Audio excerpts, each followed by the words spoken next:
আসসালামু আলাইকুম ওয়া রাহমাতুল্লাহি ওয়া বারাকাতুহু। সম্মানিত ভিউয়ার্স, আজকে আমি আপনাদেরকে যে 4টা মাস আল্লাহ তাআলা সম্মানী বানিয়েছেন, এই 4টা মাস ধারাবাহিক আপনাদেরকে আমি একটু স্মরণ করিয়ে দিতে চাই, কারণ এটা অনেকেরই মুখস্থ আছে।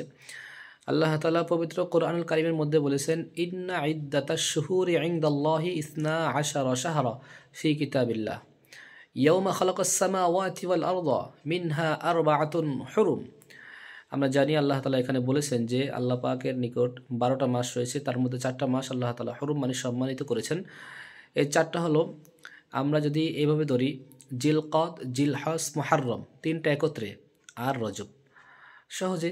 অথবা আপনি এভাবে বলতে পারেন রজব, জিলকদ, জিলহজ, মুহাররম, এই 4টা মাসকে আল্লাহ তাআলা সম্মানিত করেছেন। আমি উপরে যে থাম্বেল বানিয়েছি, আপনারা থাম্বেলটার দিকে লক্ষ্য করে দেখবেন যে ওখানেও 4টা মাসকে কালার করে দেওয়া আছে।